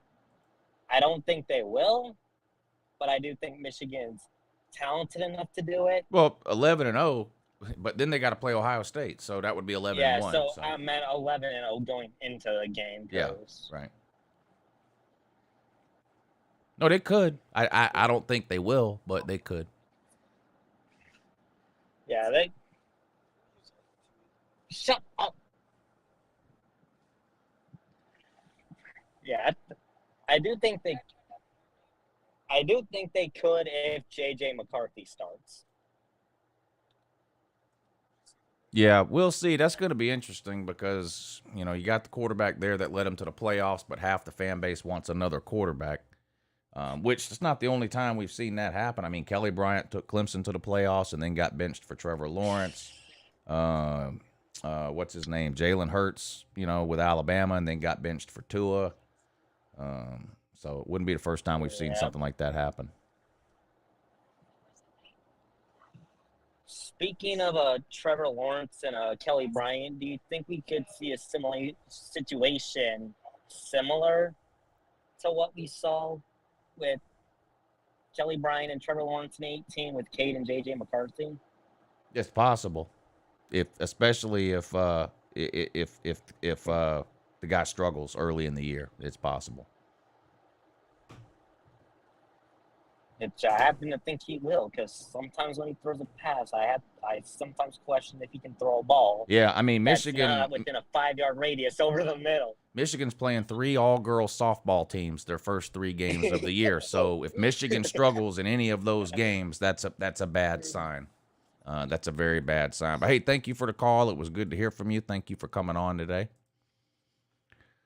Sir UGA, thank you for hitting the Cash App to help support the show today. He says, I sent you Dabo's slap dick interview. I see that on my text messages. I'll have to email that to myself, and I'll play it on the call-in show next time. And he says Sarkisian will be the 3rd assistant to beat Saban. So he's saying Texas is going to beat Alabama. That's another bold prediction for today. And Evan R., thank you for hitting the Cash App as well. He says, dark horse teams, I like Baylor. Baylor's not a dark horse. They're the defending Big 12 champs and ranked in the top 10 in a lot of preseason polls. Unless you're talking about a dark horse to win the national title. Yeah, they're a dark horse to win the national title. I would put Miami in that category, Texas, Nebraska. I think these are some teams that could be a lot better this year than what people think. Not that any of those teams could win a national title. I don't think they can. But I think some of those teams could compete for and possibly even win a conference championship, not Nebraska. Nebraska could possibly win their division, not the Big Ten. But I think Texas could win the Big 12, potentially make the playoffs if things go well. Same for Miami. Again, talking bold predictions, not saying those things are going to happen or even that they're likely to happen. Just talking bold predictions. I think Miami could be pretty good this year. I think Texas could be pretty good. Nebraska could triple their wins from last year. I'm not sure how much about Baylor would be considered bold, but I do like Baylor, and I like their coach even more. A lot more.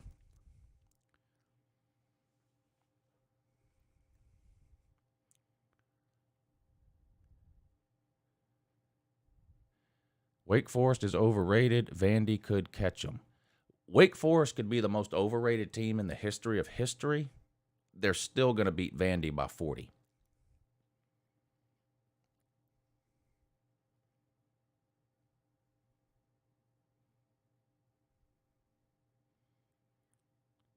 All right, let's not talk about people's parenting ability or motherhood,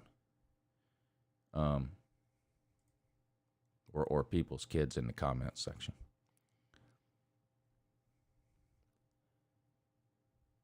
Dave Aranda's a great coach. The only question I have is recruiting. Well, you're not getting top 5 or top 10 classes at Baylor. I don't care what kind of recruiter you are.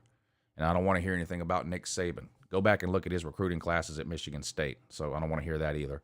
But the point is, Dave Aranda's not going to be at Baylor forever. Dave Aranda's going to land a big-time college football job, I think, sometime in the next 3 or 4 years. I think if Nick Saban retired tomorrow, Dave Aranda would be one of the first people Alabama called.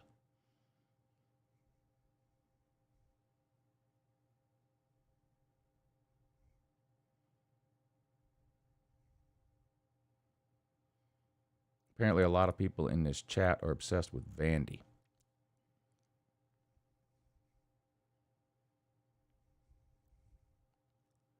Says Vandy Dandy.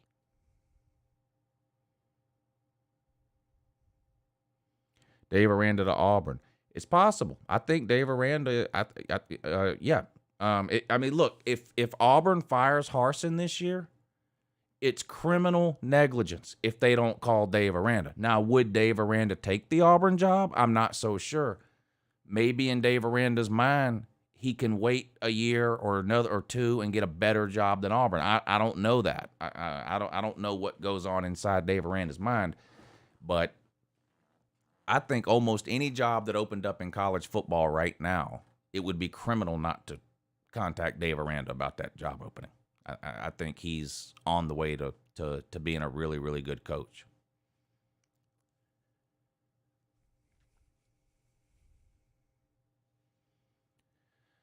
Does Aranda head to LSU in 3 years? LSU may end up regretting not hiring him last year. We'll see.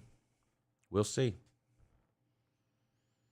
Billy Napier wanted the LSU job, didn't get it, so he settled for the Florida job. LSU didn't even offer the job to Dave Aranda, from what I understand.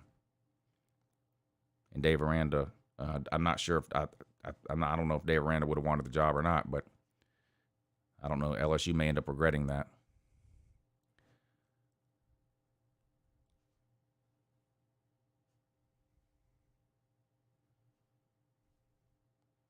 Michael Hogg pointing out that somebody picked Ohio State to beat Michigan last year and ended up being wrong is the dumbest fucking thing I've ever heard. Ohio State was like a 17-point favorite in that game. I mean, your comments don't make any sense. Purdue's a fucking dumpster fire, dude. It just is what it is. Nobody gives a hot shit about Purdue. They're not any good. So pointing out that someone was wrong about picking Ohio State to beat Michigan last year when 99% of the human beings alive on planet Earth picked Ohio State to win the game is not proving what you think it's proving. Dave Aranda and Sonny Dykes will be at bigger programs in the next 5 years. Good point about Sonny Dykes, too. Turned SMU around after they'd been in the trash can for 30 years. Now he's at a nothing school in the Big 12. If Sonny Dykes can have a couple of years like Dave Aranda is having at Baylor, then Sonny Dykes' name will be up on some lists too.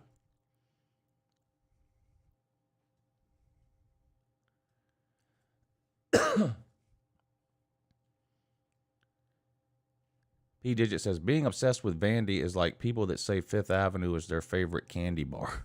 Doesn't happen often.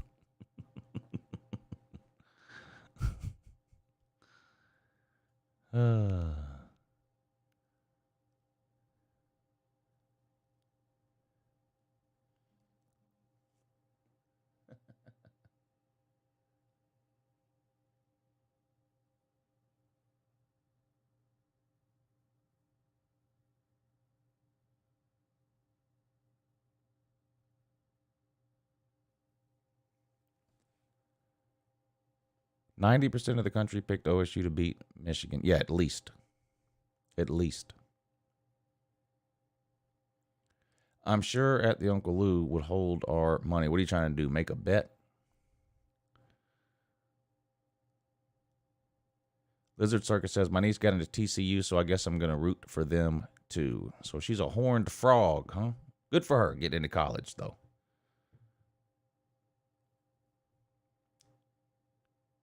Dog Day says Auburn won't win 6 games. I think that's about right for the over-under. I think they win 5, 6, maybe 7. I think your guess of 6 is pretty spot on there.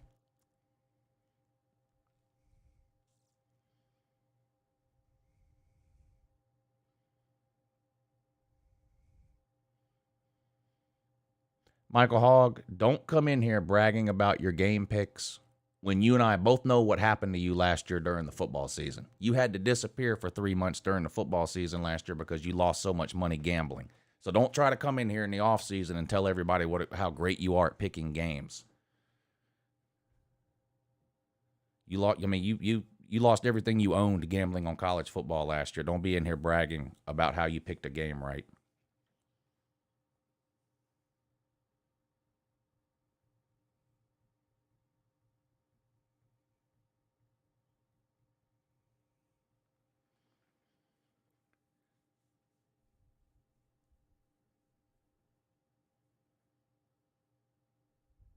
Vanderbilt and Purdue are both dumpster fires. Purdue is way better than Vanderbilt. I mean, Purdue will win. I mean, Purdue might win 8 or 9 games, but they're no threat to do anything beyond that. If they played Ohio State, they'd lose by 40. If they played any legitimate top 10 or playoff contending team, the game wouldn't be close. Purdue is better than the bottom half of the Big Ten, though.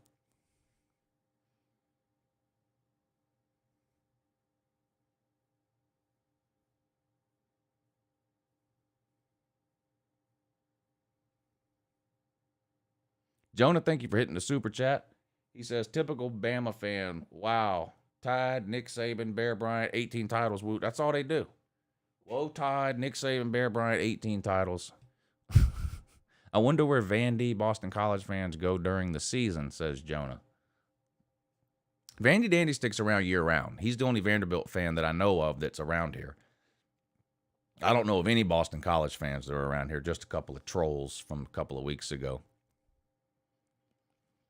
Purdue and Iowa always tend to spoil things, says Sean D. Yeah, they each beat Ohio. They beat Ohio State in back-to-back years or something. Iowa beat them one year and Purdue beat them the next or something like that. Pretty much knocked Ohio State out of the playoffs both years, right? Am I remembering that right? No more calls. We're going to wrap it up here in a few minutes. Georgia beats Georgia Tech 52-38. You heard it here first. Georgia Tech won't score 38 points on Georgia combined going all the way back to, if you want to start in 2019, I'll give you through the end of 2024. They won't score 38 points. That's insane. Did Georgia Tech score 38 points all of last season?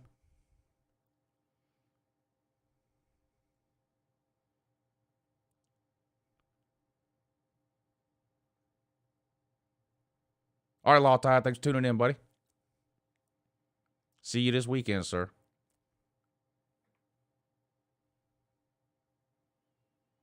What does Georgia Tech need to do to at least be relevant? Right now, they are hardly watchable. They got to get a new coach. Jeff Collins is not the answer. Georgia Tech will be lucky to win 4 games this year. Jeff Collins is going to get fired. Georgia Tech's got to make the right hire. There's enough high school talent in the state of Georgia that even if Georgia were to get whoever they wanted, there's enough left over for Georgia Tech to field a decent team. By decent, I mean they shouldn't be winning 3 games a year. There's enough talent in the state of Georgia, even though lots of people are recruiting in the state of Georgia now.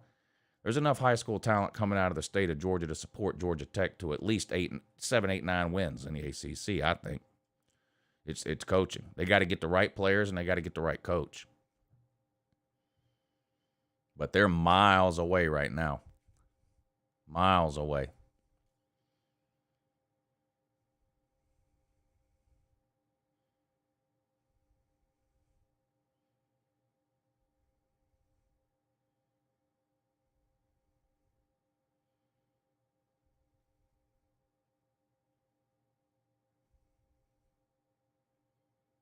What happens to the ukulele if he struggles against Tech in week 1? I think you'll see the other quarterback. Dabo's proven he's not afraid to put a true freshman in if he thinks he's talented enough to handle it. You know, he did it with Trevor Lawrence in 2018.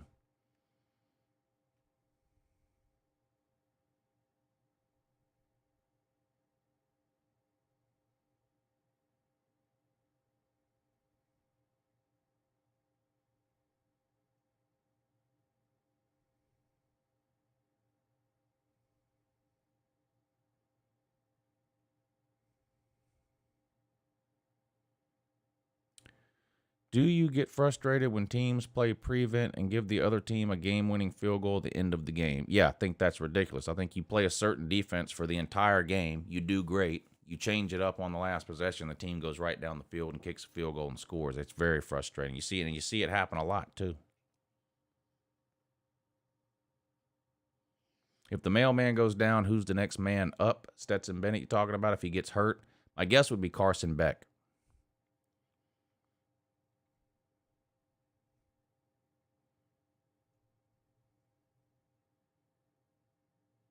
Do you think Arkansas could become a powerhouse in the coming years, Lou? I think Arkansas is going to have a hard time recruiting at the level they need to consistently to be a top 5 or top 10 team consistently. But I think because Sam Pittman is a pretty good coach with a pretty good staff, I think it's possible, especially with the transfer portal, that there are some years here and there where Arkansas could win 10-plus games. But I don't think Arkansas will ever be able to recruit, at least not in the foreseeable future. I don't think Arkansas will be able to recruit at the level to turn themselves into a program like Alabama, Georgia, Ohio State, Clemson, Oklahoma, these teams that finish in the top 5, 6, 7 year after year after year after year after year.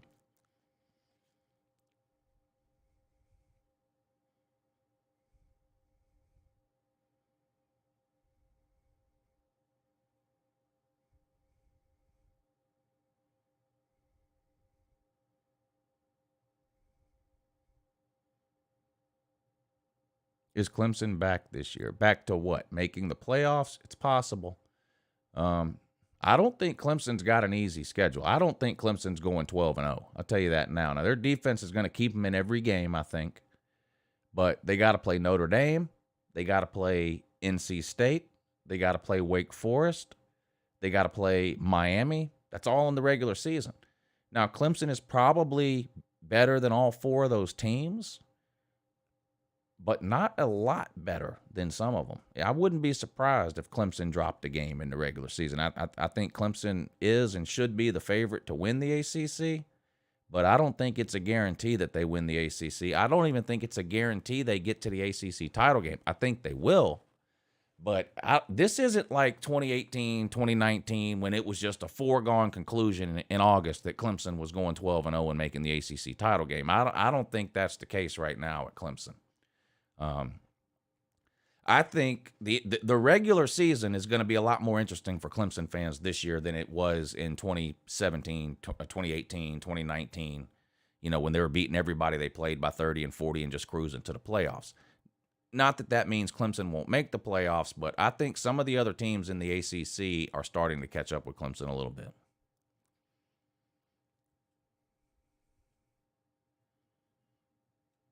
What does you have to do to be truly back? They need to win the ACC. That's what Miami needs to do. Now, they'll tell you they don't care about that. They only care about national titles. Meanwhile, half the Miami fan base wasn't even alive the last time Miami won a national title.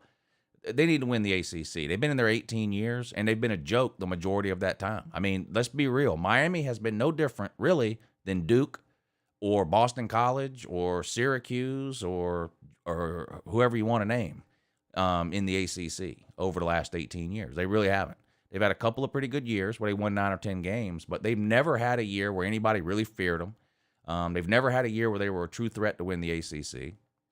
That seems like a logical starting point, I understand they want to win a national title. Everybody does, but there's steps to winning a national title. Recruiting, the right head coach, the right staff, the right environment and atmosphere around the program, the right attitude, the right culture, development.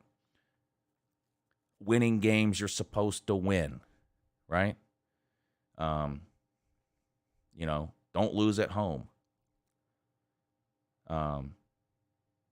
And one of those steps somewhere along the path is win the ACC,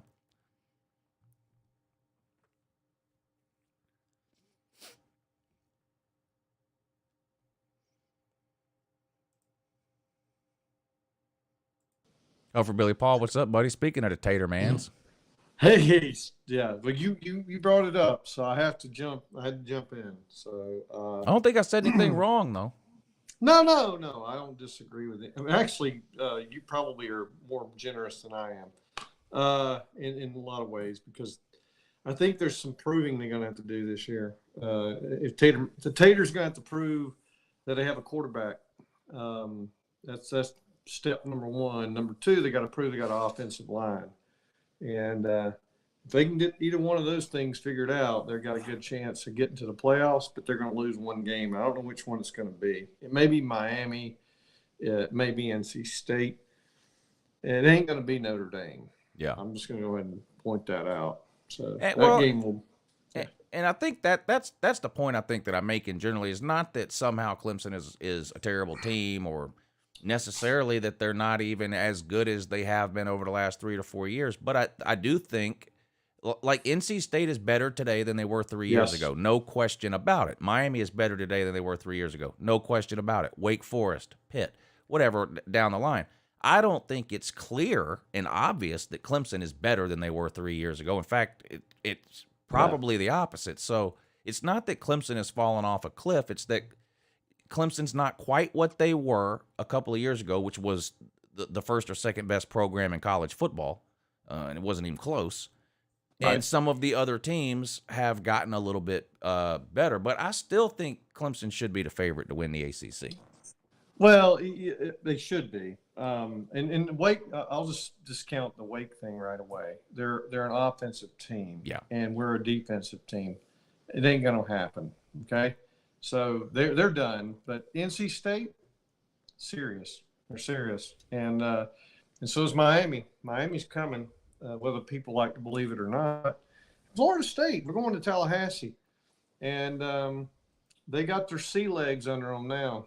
I don't think they're nearly as bad as they were. And you're in Tallahassee, Doak Campbell's a tough place to play. Yeah. So, we're going to drop one somewhere. I don't know where it is. It's so tough. It's so tough to play in Tallahassee that the last time Clemson got there, they turned right back around and left. They didn't even play the game. You remember that? Yeah, they had to. They basically forfeited. No, well, that was bad. Yeah, that was Florida State was wrong in that. It was wrong. Yeah, they shouldn't have done that. Yeah, but I was watching Josh Pate earlier today about Auburn and Harsin, right? And I'm not an Auburn guy or anything like that, but he seems to think, and this it's an outside. This is a hot take for sure.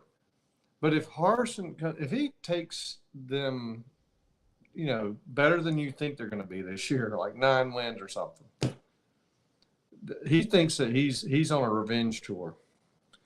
And that was Josh Pate's kind of take today, and I actually was shocked by that. I don't know if he can do that. Yeah, that shocks me too.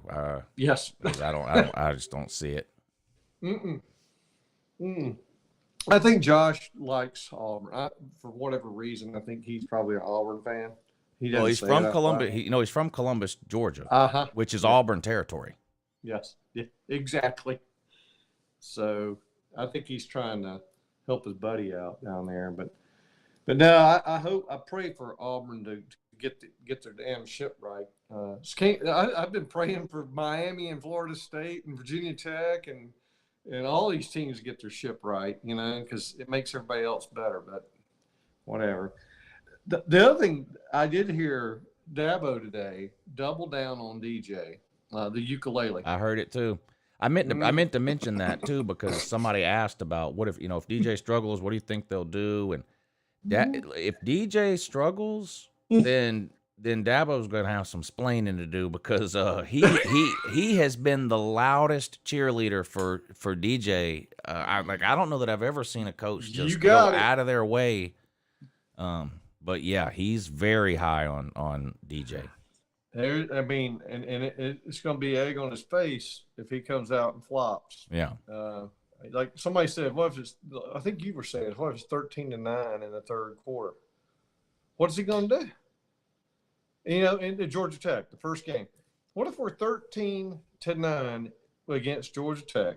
Yeah. In the third quarter with DJ at the helm, what are you going to do? Yeah. Well, I think if he's not playing well and that's the case, I think you got to try the other guy. I mean, and we saw him do it. Not that Clemson was struggling, but he did it in Trevor Lawrence's first year. We've seen him. If he thinks a freshman is good enough to play, whether he thinks he's better than a starter or not, he's going to put him in there and let him see what he can do. So if they're struggling, and the freshman comes in and leads a touchdown drive and say a field goal on his second drive, boy, it's going to be that post game press conference is going to get real interesting.